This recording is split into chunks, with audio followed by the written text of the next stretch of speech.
Viewer discretion is advised.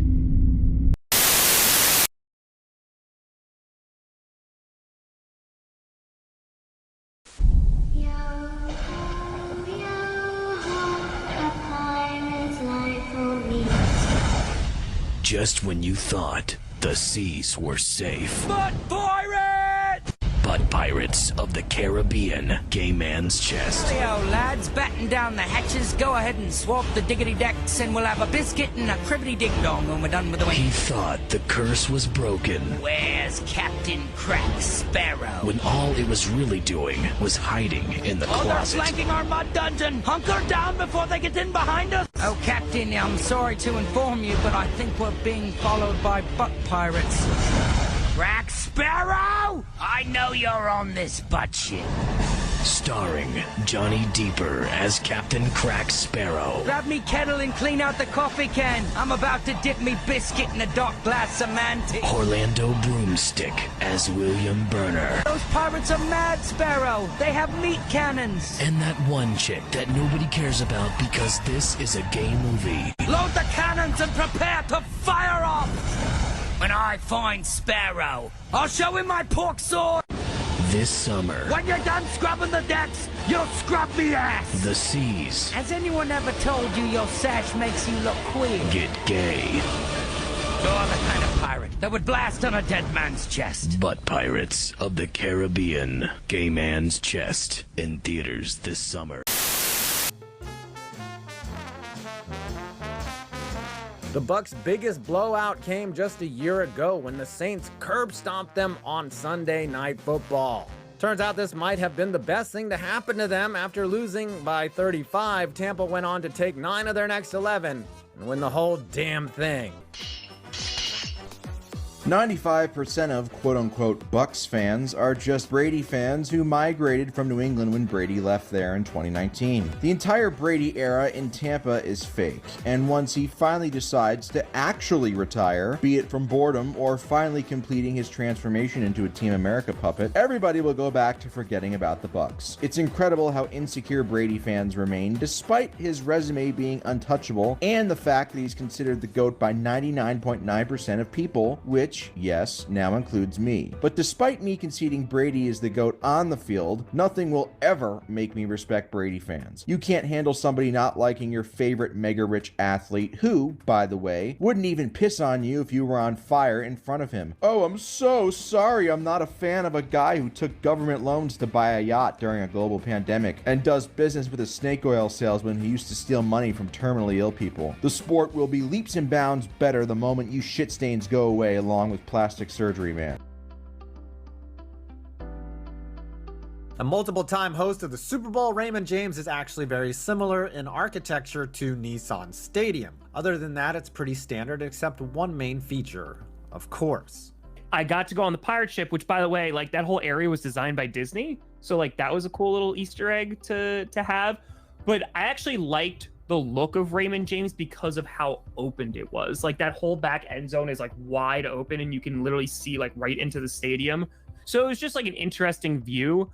I will say it kind of, I can see why Super Bowls are hosted there because it is so accessible from the airport. Like I said, I didn't get to see like the background stuff, but it has a pirate ship, so it has to go up a few rankings just because of the pirate ship. Number 24, Captain Fear. A mascot that looks like he just got released from a St. Petersburg jail, Captain Fear is a weird, sleeveless man who looks a little methy around the eyes and 100% Florida in his outfit. Sun's out, guns out with a bandana on. The one thing I would say that's inaccurate for his costume is that he has all his teeth. Tampa Bay. For all of the very few Bucks fans who existed before Tom Brady came to town, the following rant does not apply to you. I absolutely hate Tom Brady and his fans. He is the most overrated player in sports history. He consistently gets credit for things he has nothing to do with, and he consistently wins playoff games where he plays like dog shit. See literally half the playoff games last year. There is mountains of evidence and stats I have to support these claims, but I've already made several videos on this already, and I don't want to go into too many details here. No, you see, Tom Brady and his fans are a gigantic cancerous blob that completely destroy everything they touch. Notice how the Bucs aren't even viewed as a team anymore. They're seen as Tom Brady and a bunch of faceless teammates who exist solely to help him win more rings. The Bucs defense held Patrick Mahomes to 9 fucking points in the Super Bowl, and afterwards, the defensive players on the Bucs were asked how Brady helped them. We have to hear non-stop about Brady's inspirational text messages and his fraudulent junk science diet with his whack fraud trainer all the time. We constantly have to hear how badly Brady wants to win and how hard he works, as if he's the only fucking player in the league that works hard and wants to win. We have to hear about how he's a hero for taking pay cuts even though his wife is worth $400 million.